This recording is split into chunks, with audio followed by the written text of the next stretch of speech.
Half cycle value कितनी है, ठीक है ना, ये 2i मैक्सिमम अपॉन पाई है, तो ये हमारी वैल्यू थी पॉजिटिव हाफ साइकिल की। किसके लिए थी, पॉजिटिव हाफ साइकिल की वैल्यू इतनी थी।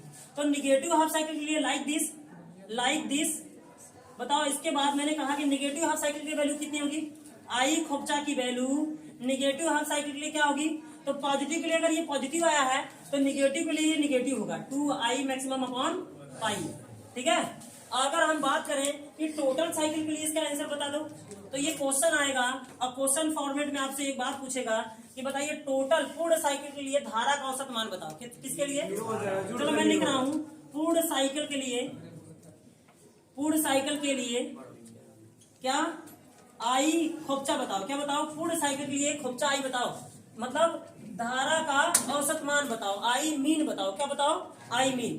तो पूर्ण साइकिल के लिए हमने पहला निकाला था कितनी value, plus 2i maximum upon pi, और दूसरे साइकिल के लिए क्या था, minus 2im maximum upon pi. तो बता दो टोटल आंसर क्या आ जाएगा, टोटल साइकिल के लिए, टोटल साइकिल के लिए इसकी आंसर क्या आ जाएगा, 0 हो जाएगा। टोटल साइकिल के लिए इसका आंसर क्या हो जाएगा, 0 हो जाएगा। अगर हमने एक बार डेरिवेशन आई खोपचा का कर लिया है, आई मैक्सिमम आई एवरेज निकाल लिया है, तो लाइक दिस इसी तरह से हमारा वोल्टेज की भी वैल्यू इसी तरह से निकल के आएगी। जब हम वोल्टेज की वैल्यू देखो, जब हमने आई का एवरेज निकाल लिया, तो इसी प्रकार हम किसका एवरेज निकाल बता सकते हैं, इसी तरह हम वोल्टेज के भी एवरेज को बता सकते हैं। तो हमने जब इस फार्मूले से इस आई खोपचा वाली वैल्यू निकाल लिया इतना, तो लाइक दिस हम यहीं पर नोट डाउन करके बता रहे हैं आपको। चलो ये तो हो ही गया कि अब हम टोटल साइकिल के लिए वैल्यू निकालेंगे, धारा का औसत मान निकालेंगे टोटल साइकिल के लिए, तो इसका आंसर क्या हो जाएगा, 0 हो जाएगा। पहले साइकिल के लिए अगर ये पॉजिटिव हुआ है तो दूसरे साइकिल के लिए क्या होता है, नेगेटिव, तो टोटल साइकिल के लिए टोटल क्या हो जाता है, 0 हो जाता। तो ये काफी बार क्वेश्चन बन के आया है ऑब्जेक्टिव में, और आपके एग्जाम में भी बन के आएगा क्वेश्चन, और डायरेक्ट पूछा जाएगा कि बताइए पूर्ण साइकिल के लिए, तो वहां आपको बहुत ज्यादा कैलकुलेशन नहीं करना है। टोटल साइकिल पूछा है तो पहले का आंसर अगर पॉजिटिव आया है तो नेक्स्ट टाइम इसका आंसर क्या आने वाला है, निगेटिव आने वाला है, ठीक है, और फिर आंसर इसका खत्म हो जाएगा। तो नेक्स्ट टाइम इसको चलते हैं। अब हम लाइक दिस यहाँ पे बताने वाले हैं, लाइक दिस, ठीक है। तो हम यहाँ बताने वाले लाइक दिस। अगर हम यही ये करंट जो वैल्यू निकाले थे, हम यही किसकी वैल्यू निकाल लेते, हम वोल्टेज की वैल्यू निकाल लेते, किसकी, वोल्टेज की।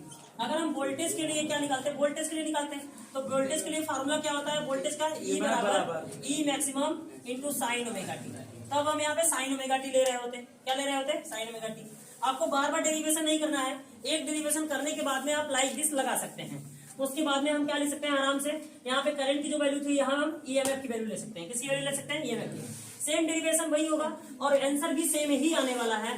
तो हमने यहाँ पे जो आई का एवरेज निकाले थे, हम किसका एवरेज निकालने वाले हैं, हम ईएमएफ का एवरेज निकालने वाले हैं, बोले तो वोल्टेज का ईएमएफ, वोल्टेज का एवरेज निकालने वाले हैं। हमने यहाँ क्या लिखा है, मीन वैल्यू ऑफ करंट और एवरेज वैल्यू, तो हम यहाँ मीन वैल्यू ऑफ क्या लिखेंगे, मीन वैल्यू ऑफ क्या, वोल्टेज, ठीक है ना, या ईएमएफ, या हम क्या ले सकते हैं, ईएमएफ। तो जो ईएमएफ का मीन ईएमएफ है उसकी वैल्यू लाइक दिस, जैसे हमें करंट की वैल्यू नहीं मिली थी उसी तरह से हमें ई खोपचा की भी वैल्यू निकल जाएगी। तो ई खोपचा की वैल्यू आएगी यहाँ पे, जैसे उसका 2 आया था और वहाँ आई मैक्सिमम आया था, तो यहाँ पे आएगा ई मैक्सिमम अपॉन पाई, ठीक है। तो ये हमारा किसके लिए था, ये हमारा पॉजिटिव साइकिल के लिए था। किसके लिए था, तो पॉजिटिव हाफ साइकिल के लिए ई खोपचा की वैल्यू कितनी आई, प्लस 2 मैक्सिमम अपॉन 2।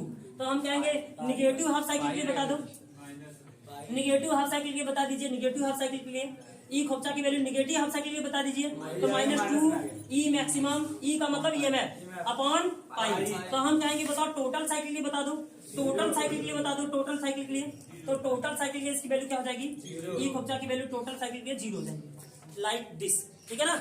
अब इसके बाद में हम आपको बताएंगे कि मीन वैल्यू कैसे फाइंड आउट किया जाएगा, ठीक है। तो मीन वैल्यू के